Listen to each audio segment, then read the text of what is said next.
Olá, tudo bem?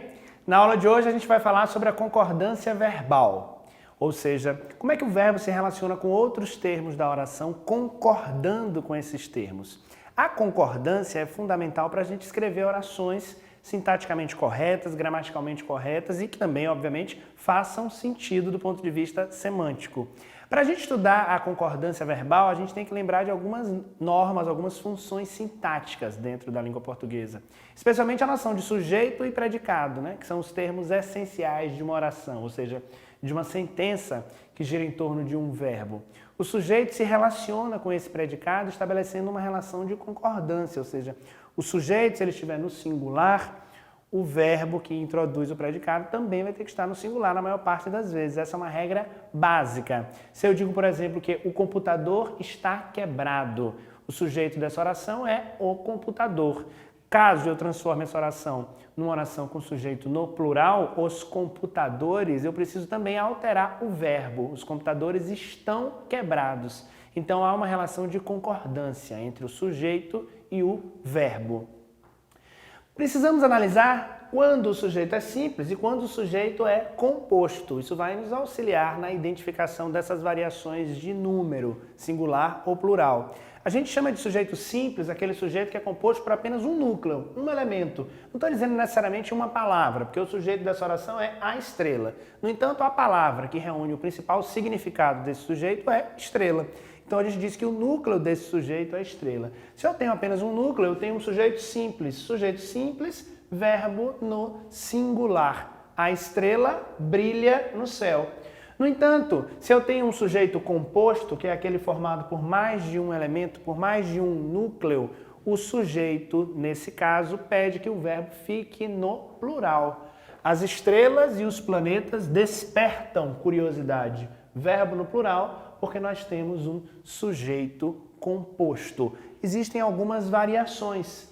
Falaram a aluna e o professor. O sujeito aqui está posposto ao verbo, ou seja, depois do verbo. Nesse tipo de construção, eu posso fazer a concordância com ambos os núcleos desse sujeito composto, com o verbo no plural. Falaram a aluna e o professor. Outra construção possível é concordar com o elemento mais próximo. Dançou o cantor e a vencedora do concurso. Então, variações da regra básica, porque nem sempre o sujeito simples e o sujeito composto serão apresentados de modo tão óbvio, de modo tão fácil de ser identificado dentro de uma oração. Embora a gente saiba que a estrutura básica da sintaxe da língua portuguesa é sujeito, verbo e complemento. Então, em boa parte das vezes, nós vamos ver essa estrutura, ok?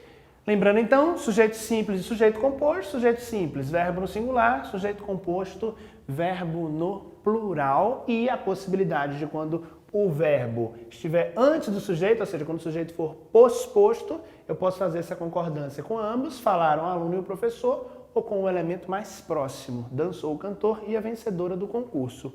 É claro que nem sempre serão os substantivos que ocuparão o lugar de núcleos do sujeito. Também podemos ter sujeitos formados com pessoas gramaticais. Quando eu falo em pessoas gramaticais, eu estou falando daquelas pessoas, né? Eu, tu, ele, nós, vós, eles, que são as pessoas do discurso. Eu, tu, ele, as pessoas do singular, nós, vós, eles, as pessoas do plural. Quando acontece esse tipo de relação, como aqui, nós, tu e eles, nós temos a primeira pessoa do plural, a segunda pessoa do singular e a terceira pessoa do plural. Quem é que manda nessa construção? Quem é que vai controlar essa concordância? A primeira pessoa do plural. Perceba que o verbo fica na primeira pessoa do plural. Então, o comando aqui dessa concordância vem por meio dessa pessoa, ok? Nós, tu e eles. O verbo fica concordando com a primeira pessoa do plural. E quando o sujeito é coletivo, ou seja, quando ele é manifestado por meio de uma palavra que dá ideia de coletividade, tal como a palavra grupo. O grupo de estudiosas gostou ou o grupo de estudiosas gostaram do seminário. Nesse caso, que eu especifico os elementos, os componentes do grupo, eu até posso colocar o verbo no singular ou no plural, embora a preferência seja pelo uso do verbo no singular. Os gramáticos mais tradicionais recomendam isso. No entanto, já há uma possibilidade favorecida e aberta hoje por conta do uso que a gente faz da língua e das variações que são estabelecidas, que permite que a gente use também no plural. Então pode ser gostou ou gostaram, embora a preferência pela gramática normativa seja pela forma no singular.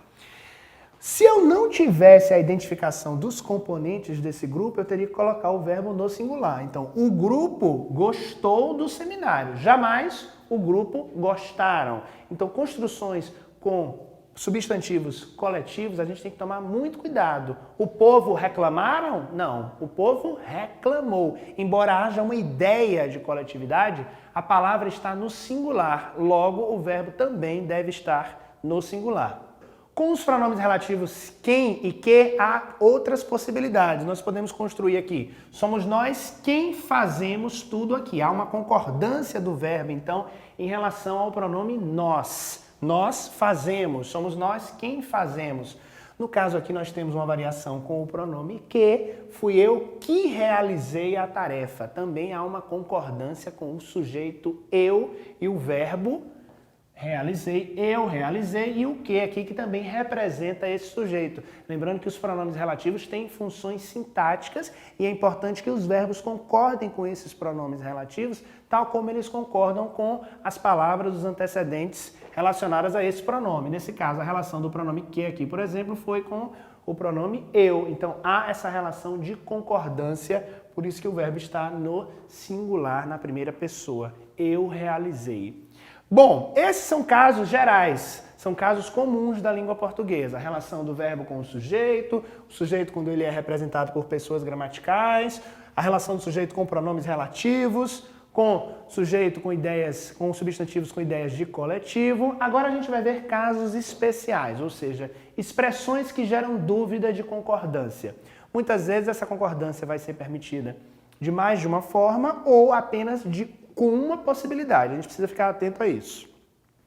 Uma expressão do tipo: a maior parte dos moradores quer ou querem uma reforma na escola do bairro. Olha só, a maior parte dos moradores quer ou querem uma reforma na escola do bairro. Qual será o certo? Os dois. Nesse caso, eu tenho uma expressão partitiva, ou seja, que indica a parte de um todo, a maior parte. No entanto, eu especifico os componentes dessa parte, os componentes desse grupo, a maior parte dos moradores. Então, eu posso dizer quer ou querem.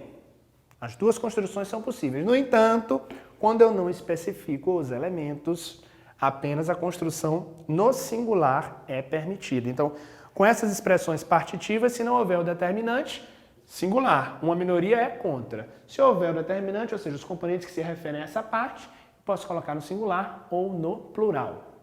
Expressões como uma das que, um dos que. A escritora foi uma das que mais impressionaram o público.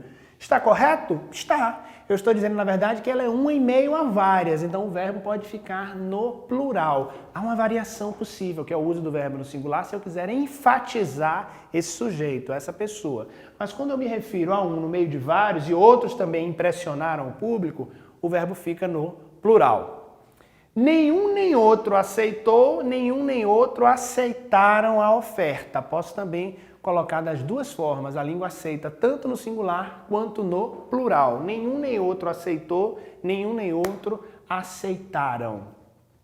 Havia evidências do crime. Há uma aluna inscrita na aula de dança. Verbo haver. Independente da relação desse verbo com outro elemento no singular ou no plural, esse verbo, no sentido de existir, fica no singular, ok? Então, havia evidências, mesmo que o termo esteja no plural, há uma aluna. O verbo haver permanece no singular. E aí a gente tem que lembrar de um erro muito comum, que é o verbo haver no passado. Muita gente gosta de usar a expressão houveram reclamações. Haver no sentido de existir não sofre variação. Então isso aqui, galera, nunca essa construção, houveram reclamações. Não. Houve reclamações sobre a festa. Então cuidado na hora que você estiver apresentando um trabalho, fazendo uma exposição oral, ou até conversando com alguém, para não utilizar esse verbo de forma inadequada, né? Especialmente também na escrita, né? Na hora que você estiver escrevendo uma redação, tome muito cuidado. O verbo fazer, indicando tempo decorrido, também não varia. Então eu digo faz dias que não nos falamos e não fazem dias. É aquele caso daquelas orações que não apresentam sujeito e os verbos se apresentam de modo impessoal. Então faz dias e não fazem dias.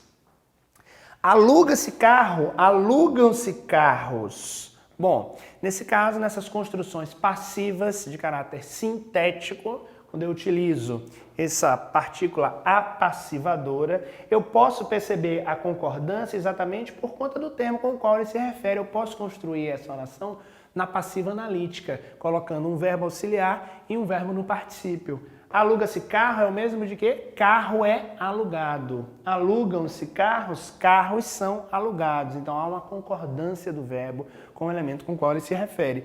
Diferente de precisa-se de ajudantes, que esse se é um índice de indeterminação do sujeito.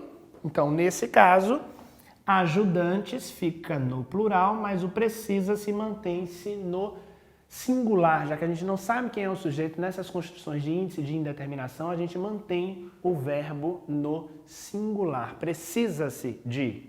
Nessas construções com verbos de ligação, o verbo ser, por exemplo, ele vai concordar com o predicativo. Nesse caso aqui, expresso por um pronome, expresso por um substantivo. Quem é você? Isso são ameaças? Nesse caso, então, a concordância é com o predicativo. Plural, plural, singular, singular. Em relação a expressões de data, né, quando a gente vai usar o verbo ser para falar de datas, também a concordância é estabelecida com o numeral. Hoje é dia 12. Aqui eu estou usando a expressão dia, então vou colocar dia. Dia está no singular. Hoje é dia 12, hoje é dia 23.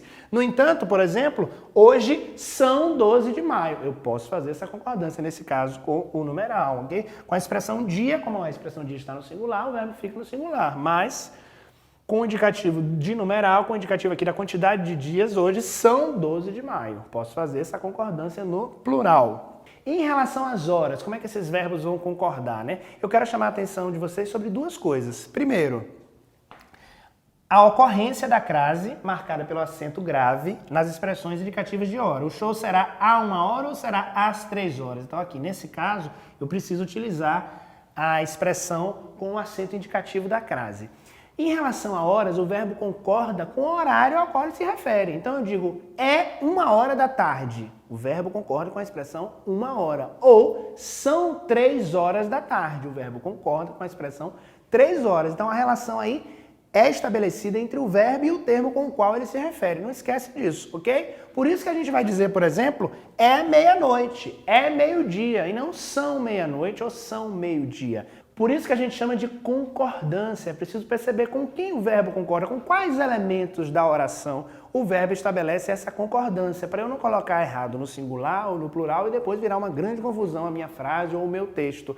A concordância é uma condição especial, uma condição indispensável para a comunicação entre os falantes, seja na modalidade oral ou para a comunicação por meio de gêneros textuais escritos. Então fique atento às regras, analise sintaticamente as construções, para não cometer nenhum tipo de erro de concordância verbal, que foi o assunto dessa aula, ok? Muito obrigado!